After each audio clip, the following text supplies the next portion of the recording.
Our fourth contestant, Dan D. McGinnis. Progress, not perfection.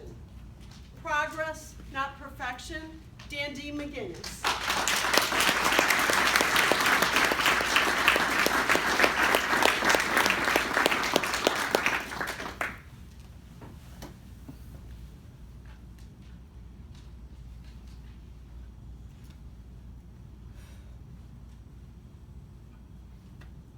The truth be told, we hate waiting, especially when we're waiting for something in our lives to change.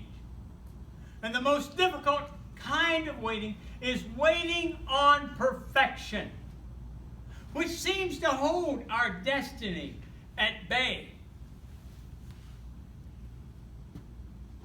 Waiting on the perfect moment, waiting on the perfect words to say, waiting on the perfect conditions, so that everything is just right before we take that first step toward our destiny.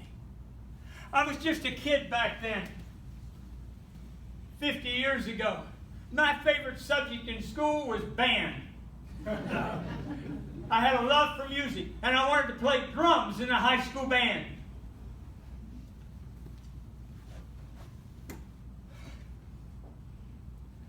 But I wasn't perfect. No way close. I practiced week after week after week in the basement of our house. Finally, a little progress. A little more progress. Confidence. Tenacity! I, at the age of 15, was not only playing drums in the high school band, I was elected the drum sergeant. I was the best drummer in the percussion section of the Milton High School band. And on May 5th, 6th, 7th, and 8th was the band festival. 67 high school bands from around the state went into 4 days of competition. And on Saturday was the grand finale, the parade. We're marching down 4th Avenue in Huntington, West Virginia, in front of the Frederick Hotel. There's television cameras all over the sidewalk. I was even on TV! And then I learned something important. I learned that as long as I would focus on progress, I could get anywhere I wanted to go. Madam Contest Chair, ladies and gentlemen, I took that newfound confidence and I marched into the future. 5 years later, I was married, and it was great.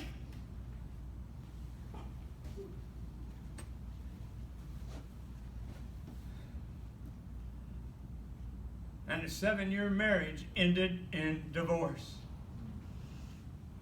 You see, I come home from work on a Friday afternoon. There was a note on the door. My wife said, "I'm leaving you. I'm leaving the state. I'm on a bus. I'm traveling over 2,000 miles. And I never saw her again."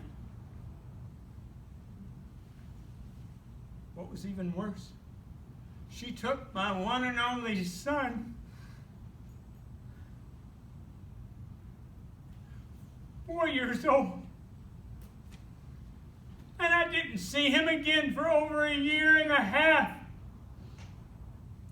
My life was a mess. My confidence was shot. My progress was stalled.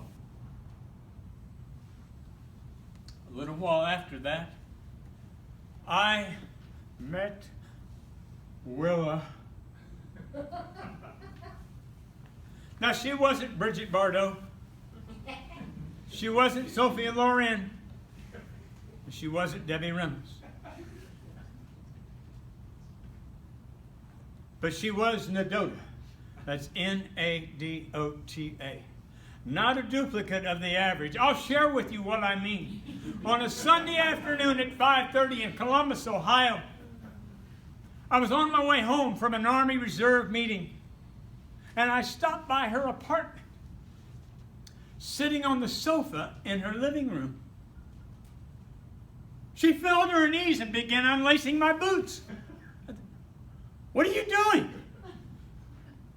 I'm taking off your boots so you can rest your feet. You got anything to eat, like cookies and milk? No. Now, she didn't know it, but whenever my boots or my shoes come off, I immediately fall asleep. 45 minutes later, I awoke to a noise. It was her coming in the door. I said, "What are you doing? Where have you been?" "I went to the store to get you some cookies and milk." "I thought you said you didn't have a car. You don't even have a driver's license, do you?" "No, I walked." Ladies and gentlemen, she walked 2 miles round trip, 95-degree temperature, 97% humidity, to get me cookies and milk. I realized then she was perfect for me.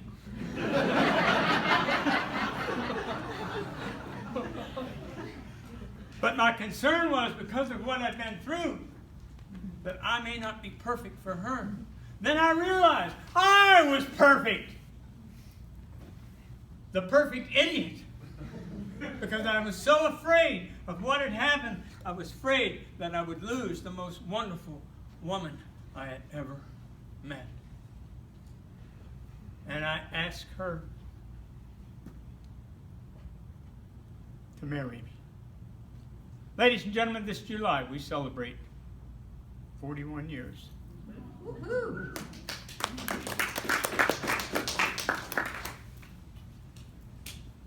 You must understand, you cannot chase perfection. If you chase perfection, it's like chasing the wind and you'll never catch it. If you want to chase something, chase your goals, chase your dreams, chase your passions. And remember to focus on progress, and you can get anywhere you want to go. Madam Congressman.